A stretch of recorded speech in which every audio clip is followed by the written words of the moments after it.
Okay, I'm doing an update as a film this time, mainly because I've had a wee disaster with my websites and my blogs. My web host did some sort of update and somehow managed to lose the databases behind my blogs, which means basically most of that's all just gone now. I do have, or did have, backups. I actually paid for the backup service, but it seems they don't have those either. So I'm waiting to see if they can recover things. The local backups I had are far too old now to be much use. But I haven't lost all the pictures and things, and I do still have all the text of the pages, just not in a very friendly format. So I'm not sure if I'll bother to keep blogging stuff because it's a lot of work, and if it disappears, it's just years of work gone. I think that was literally 8 years of posts gone. So for now, I'll just make little films and upload those. But this is the progress on the car so far. I've got all the wiring's done, the engine's in, obviously, and I'm still fiddling with tuning it. It does run, of course, because you've seen me drive it. I've put in the floor coverings. I've actually used this sort of black matte stuff. It's actually ute bed liner, which I got from Bunnings. It's quite thick, made from recycled Australian tyres apparently, and I've just put that down as the floor matting. It's just very plain and simple, but it actually works really well, so it just tidies it up. I also put some in the boot, just to line the back of the boot, and put a square of it in the bottom of the toolbox. The other thing I've done is fitted the mechanical modified VW distributor. That was because I had an oil leak around the dynamo housing. So if we look here, it was leaking oil around here, so I had to take this off, and I made a new gasket. I actually made a silicone gasket which has fixed all the leaks, but of course I lost the timing. And with the electronic distributors, it's actually quite hard to figure out when the points, which are obviously electronic, you can't see anything, are opening. What I found is you actually have to rotate the distributor fairly quickly to get the points the electronic points to switch. So it's quite hard to get it set up initially. With the old-fashioned mechanical points, it's much easier. You just hook a light bulb across it and rotate it until the bulb comes on, or goes off rather, which is when you know the points are open. So I do still have an oil leak. You can sort of see there's a lot of oil down there. I'm not sure where it's coming from. I think it may actually be coming up the dipstick. But one thing that concerns me is I've actually got a lot of oil pressure. The gauge just gets pegged, and apparently that is normal. Once the oil heats up, it should drop down again. It may just be that I've never run it long enough to actually get the oil up to temperature.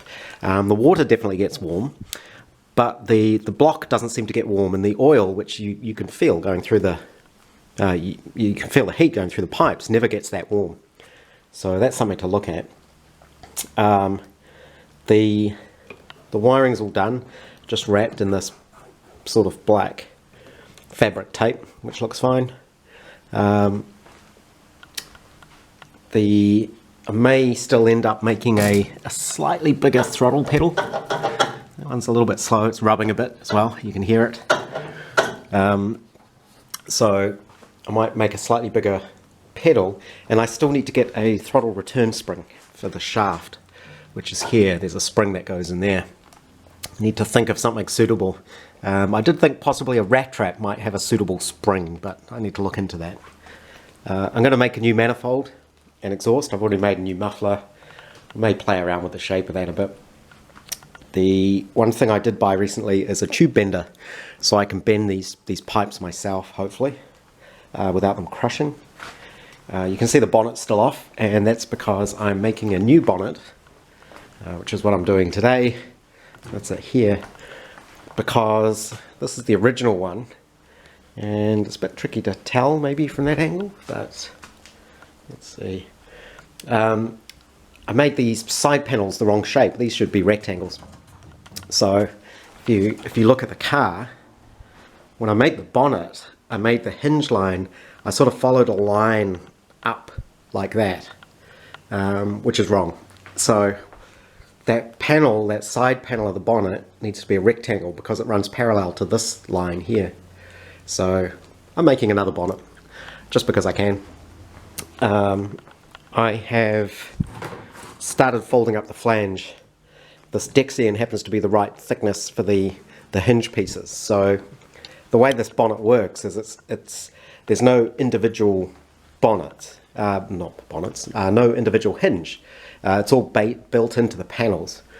So there are these little clips that slide down this brass rod, and the aluminium has this flange folded on it, which these slide into. And the same with the side hinges. It's all integral with the panel. It's quite a lot of work to make these, and then trim out all these fingers, and then bend it all and fold it round so it all actually works. There's a joggle along this edge so that everything sits flush on the outside. So basically that's what I'm doing now. I did pull out the bead roller because I was using that to flatten down that fold, just running it through that. It's much easier now it's motorized because, so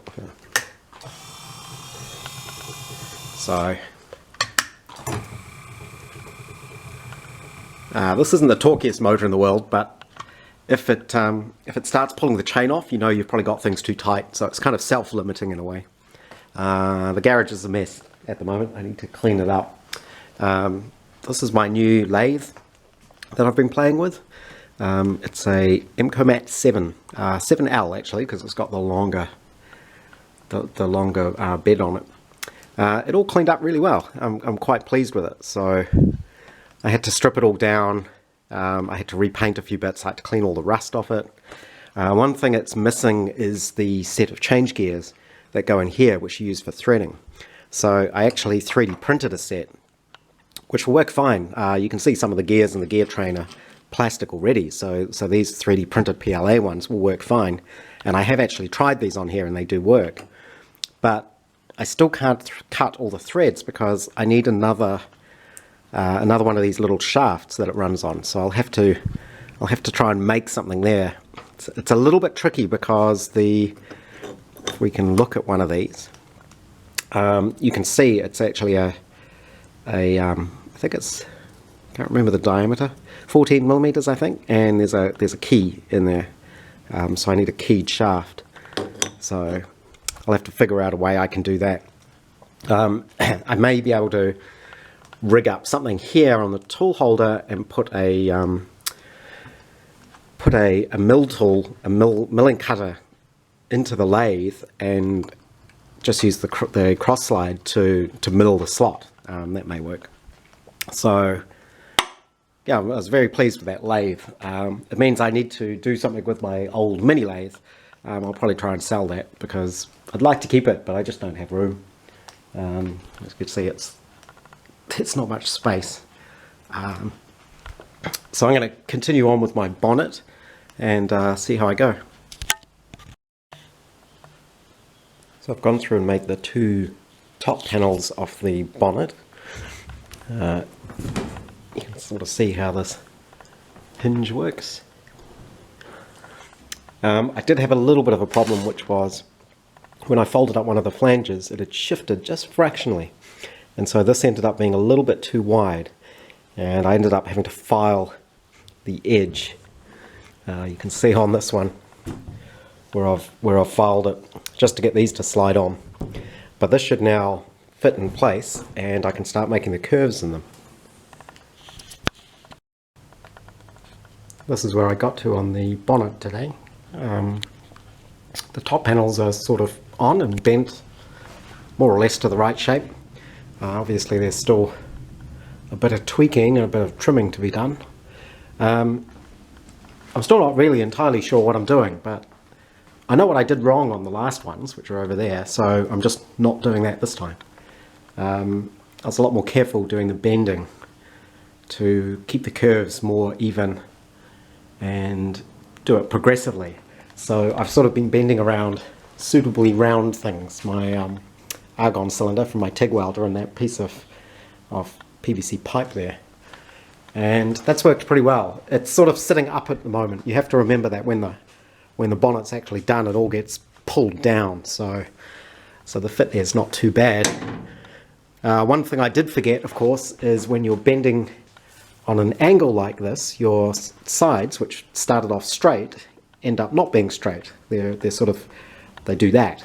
So you have to make sure that you've got enough width in your panel. You can see it here. This is the edge of the bonnet line, and that goes straight. So it means down here it's wider. So you have to make sure you cut your panels wide enough that to allow for that sort of bending. This one's quite long, but you can sort of see how that works. My little mark there in the middle is off. That's meant to show me where the middle hinge is, which that middle one has a stud on it, and that's what holds it to the car, basically. But you can see how that sort of folds right back to allow access. So of course this will all be trimmed up. Last time I did this, I didn't have the radiator in, so I didn't have the actual filler neck sticking out like that, and that kind of got in the way, so I had to cut the corners off there.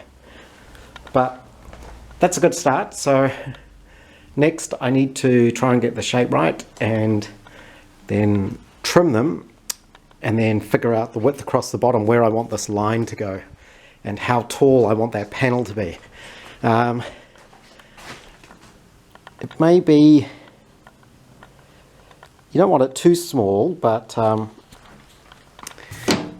you know, hopefully I've left myself enough here. It's going to have to be up here somewhere, because this panel's a bit short.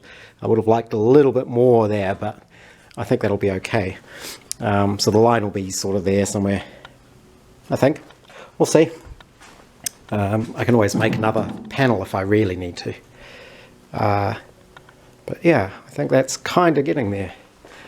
So, like I say, I just sort of bent around, oops, what's that? This is the thing clicking is my light. Down there I've got a little retro reflector, and this is of course where I park the MG. So when I drive the car in, you get to a certain point and you block the reflector and the light comes on. That then stays on automatically for 10 seconds, and then it resets itself, so it should go off in a second. There we go. And then it's ready for next time. Sort of a high-tech tennis ball, I guess.